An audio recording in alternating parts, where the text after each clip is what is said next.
Labas vakaras, aš Marius Germanas ir šio vakaro tema – kaip susikalbėti su vyrais. Šiame video pakalbėsime, kodėl kyla sunkumų bendraujant su vyrais, pagrindinės gairės pokalbiui kalbantys su vyrais, ar tai būtų partneriai, ar tai būtų jūsų vyrai, vaikinai, ar tai yra darbo kolegos, jūsų viršininkai, ir kaip tai pritaikyti romantiniuose santykiuose ir versle. Pradžiai, kas aš ir kodėl verta manęs klausytis. Aš esu tėtis ir sūnus, mokinys ir mokytojas, santykių coacheris, LDK Global bendraįkūrėjas. Mokinausi iš dr. Žužanos Vaičiak, iš Karolio Stasiūno, iš dr. John DeMartini, iš Neoros, Peter Sage, Martyno Driuko, Donato Kantakevičiaus ir svarbiausia, iš savo patirties. Laikas istorijai. Kai man atėjo laikas susipažinti su savimi, kai nusprendžiau, kad pagaliau gyvenimas davė man šansą susipažinti su savimi ir tikrai neturėjau kitos išeities, jeigu norėjau to rezultato, kurio norėjau, pradėjau gilintis, kaip čia viskas veikia. Pradėjau nagrinėti, tyrinėti, klausinėti klausimus, kurie iki tol nekilo.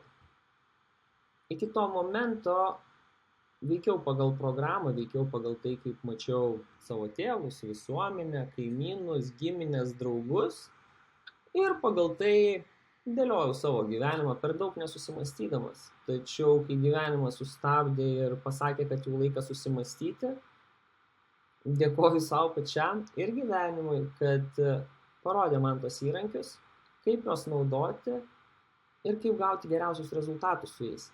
Todėl bendravimas su vyrais, kaip aš bendrauju, kaip su manimi bendrauja, yra labai svarbu ir santykiuose, ir versle. Apie tai plačiau šiame video.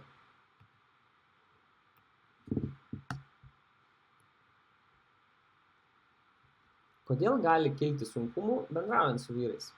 Sąmoningai nesuprantame, kas vyrams yra svarbu. Natūraliai pokalbis krypsta ne ta linkme, kaip norėtųsi. Arba mes ateiname į pokalbį su tokia energija, kur kai gaunam atgal nebesuprantam, kas vyksta ir iš kur tai kylo. Dėl to labai yra svarbu žinoti, kas vyrams yra svarbu, tuomet galime pasiruošti pokalbiui ir turėti kitokį rezultatą negu dažniausiai. Nejaučiame, su kokia energija ateiname į pokalbį, dažnai pasitaiko poroms.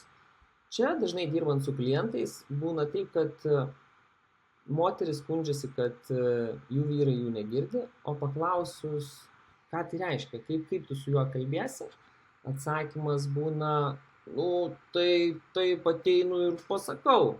O kaip pasakai? Ar tu pasakai nuolankiai ir pagarbiai, ar tu pasakai taip, lyg vyras sakytų vyrui, girdi, man reikia, kad varžtai suktum į sieną, reikia, kad spintą surinktum, gali vakare surinkti spintą vakare.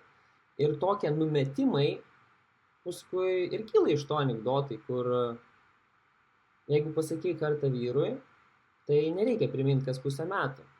Tai jeigu išmoktume teisingai pasakyti, patys nustebtumėt, kokie rezultatai laukia. Nes tikrai nėra taip, kad vyrai specialiai norėtų jūs nervinti ar elgiasi tam, kad jums pakenkti. Žinoma, pasitaiko visko, tačiau dažniausiai jie tiesiog nesijaučia pakankami, kad tai atliktų.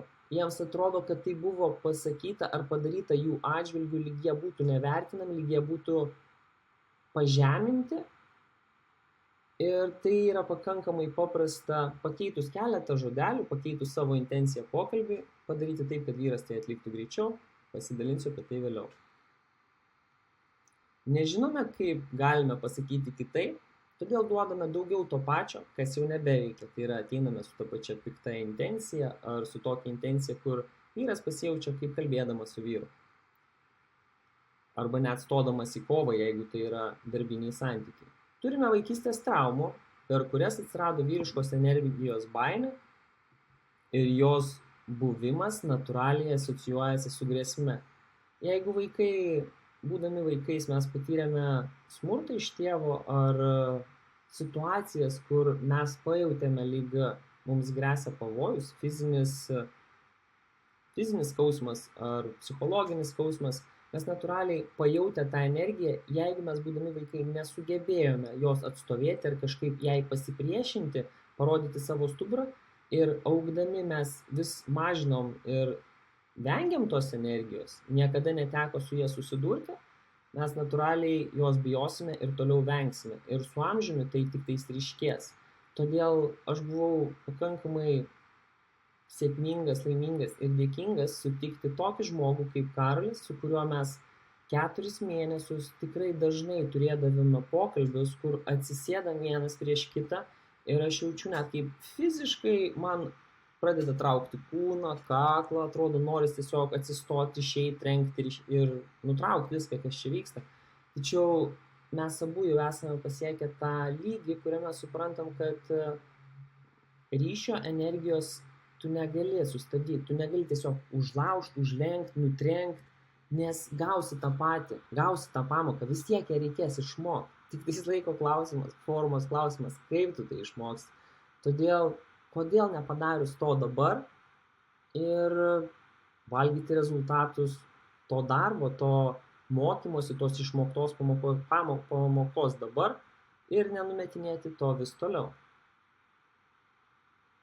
Dar viena priežastis, dėl ko gali kilti sunkumų bendraujant su vyrais, yra dėl to, kad mes neturėjome sveiko pavyzdžio, kaip yra bendraujama su vyrais. Pavyzdžiui, moterims augant, jeigu mama su tėčiu bendravo iš valdovo pozicijos, iš tokio kaip direktoriaus, kur būdavo vyrui pasakoma, ką jis turi padaryti, kaip turi elgtis, kaip turi rengtis, natūraliai ir mergaitė augdama lygiai taip pat kur savo santykį pagal šitą modelį iki tol, kol nesugalvos, kad reikia atsisukti į save ir pradėti nagrinėti savo vaikystės programas.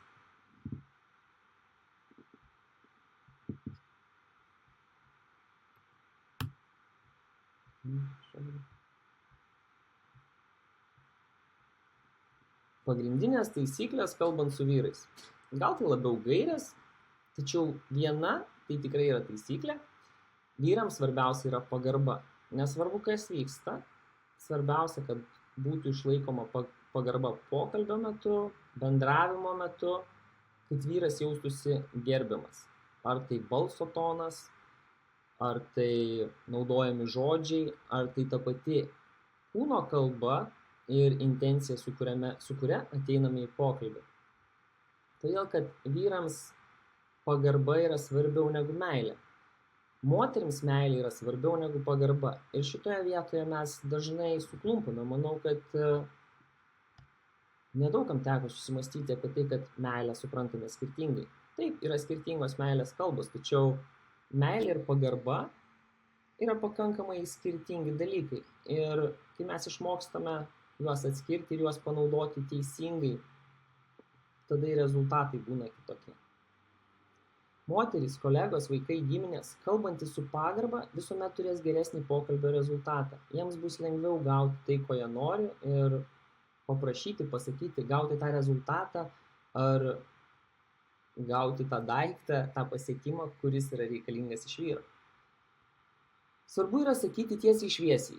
Vyrams tai veikia puikiai. Moteris dažnai svajoja, kad jų išrinktasis skaitytų mintis ir kalba ratais kvadratais. Paskui stebisi, kodėl vyras nieko nesupranta. Deja, man asmeniškai kol kas dar neteko sutikti vyro, kuris pasižiūrėjęs į moterį galėtų pasakyti, ką jinai galvoja.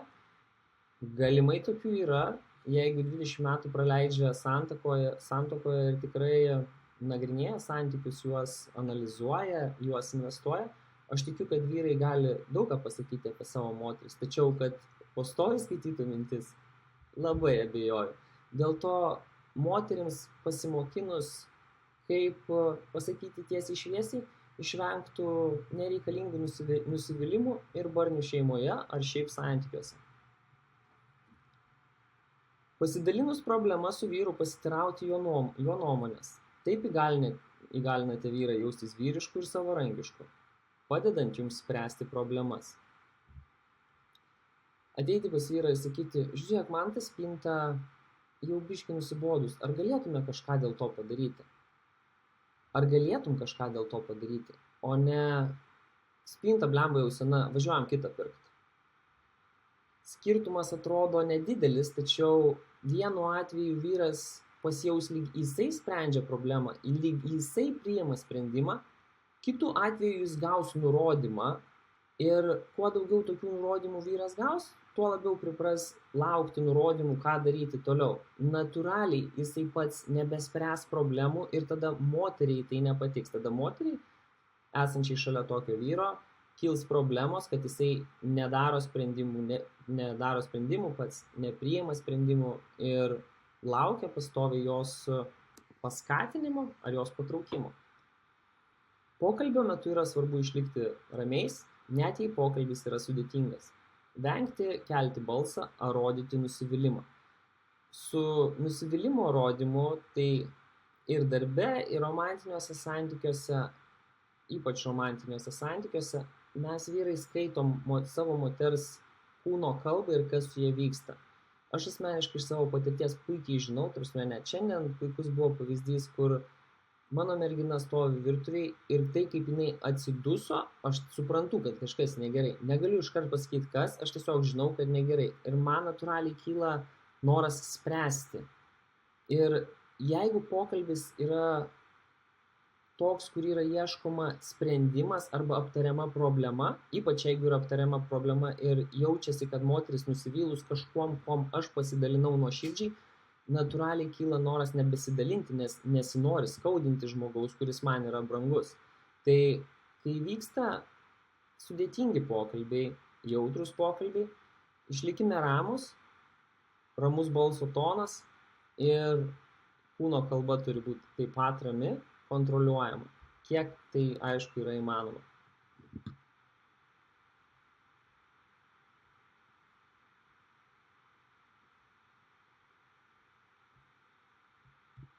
Kaip pritaikyti romantiniuose santykiuose? Dažna problema – moteris nesusikalba su savo vyru. Kodėl? O kada susikalbėdavo? Dažnai santykių pradžioje moteris kalba kitaip negu santykiams įsibėgėjus. Lygiai taip pat kaip ir vyrai elgiasi kitaip negu santykių pradžioje. Tačiau skirtumas yra tas, kad moteris santykių pradžioje kalba švelniai, meiliai, rodo savo moterišką pusę, kurios yra gležnos, kuriomis reikia pasirūpinti, kur jos nori, kad jomis būtų pasirūpinta. Ir tuomet būna, kad jos pradeda aiškinti vyrui, ką jis turi daryti, kaip jis turi daryti, ir vyras pradeda pats nebegalvoti, jisai pats pradeda nebesirūpinti. Ir kiekvieną kartą tada, kai pasako moteris, ką jinai nori, kad jisai dėl jos padarytų, jisai vis mažiau vėlgi priima sprendimų dėl jūsų. Kur santykių pradžioje jisai pats galėdavo nuspręsti, kada jums nupirkti gėlių, kur jūs nusivežti, kaip jūs aprengti ir kaip įrengti namus, kaip jumis pasirūpinti, ir dėl to jūs ir buvot laimingi. Vyrams nereikia duoti nurodymų, vyrus reikia įgalinti per užduodant klausimą, subtiliai, moteriškai pasakyti taip, lyg vyras pasijaustų pats priėmęs sprendimą, tačiau minties sėkla ir intencija bus atnešta jūsų. O kai vyras susiprotės, tai ką jūs pasakėte, tiesiog jūs galite pasakyti, ačiū brangusis, koks tu šaunuolis, kaip aš džiaugiuosi, kad tau atėjo šitą idėją. Ir pamatysit, kaip gyvenimas pradės stebuklingai klostytis. Vyrai nori būti herojais, gelbėtojais, pataisyti, sugalvoti išeitį, išspręsti. Susikalbėjimas galimas tuomet, kai tai yra pateikiama per prizmę. O kaip tu manai, ar tu moki, ar tu gali? Taip įgalinant vyrą būti vyru. Dažnai būna pasakoma per priekaištų prizmę. Ir vėl to nepadarei. Turi spintą sutvarkyti. Tai pats nematai. Ir tuomet, žinoma, jūs stovite tokioj pozicijai, kur norite kovos, vyras automatiškai taip pat atsitraukia ir santykiai rieda nuo kalno. Naudokite komplimentus, net už mažiausius dalykus, kurie jums buvo malonus, patiko. Padėkokite konkrečiai. Vyrams yra svarbu, kad būtų konkretus pavyzdys. Pavyzdžiui, dėkoju už rytinę kavą, dėkoju, kad padarei tą ir tą. Ir tada vyras natūraliai norės padaryti daugiau tam, kad gauti jūsų padėkų, nes vyrams tai yra svarbu. Vyrai jaučiasi įvertinti, vyrai jaučiasi kažką pasiekę ir taip turi daugiau energijos eiti savo keliu.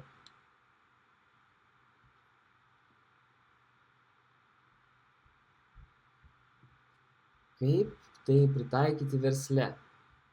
Tai nesikartojant, būtų pagarba, pagarba ir dar kartą pagarba. Kol dar nepamiršau paminėti, pagarba. Tai galima parodyti klausant nuomonės, bendraujant nuolankiu tonu, būti kantriu, duodant laiko ir erdvės atsakyti į klausimus jo greičiu.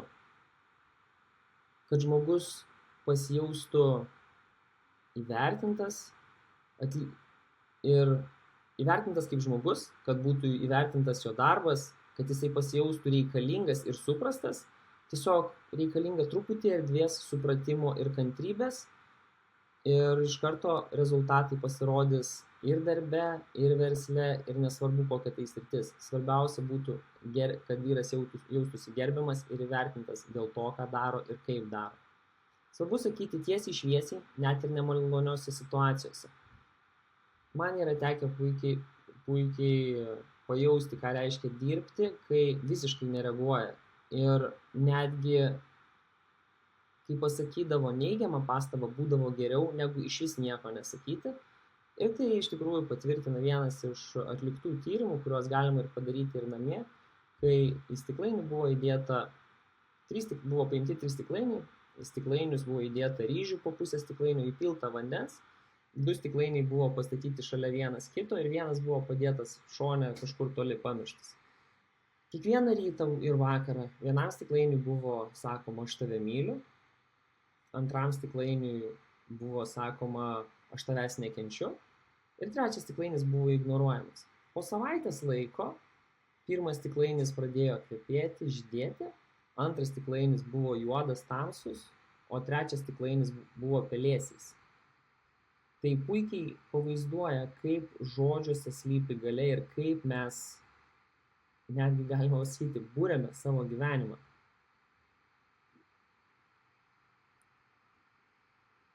Todėl yra svarbu įvertinti atliktą darbą arba greitį.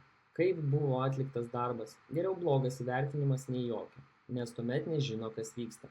Vyrams yra svarbu žinoti, kur jie yra, dėl ko jie yra ir pagal tai jie gali naviguoti savo gyvenime link savo tikslų, taip išpildydami save ir pasirūpindami verslu, pasirūpindami savo šeimą. Jeigu vyras jausis gerbiamas ir įvertintas, jo darbo rezultatai tai parodys.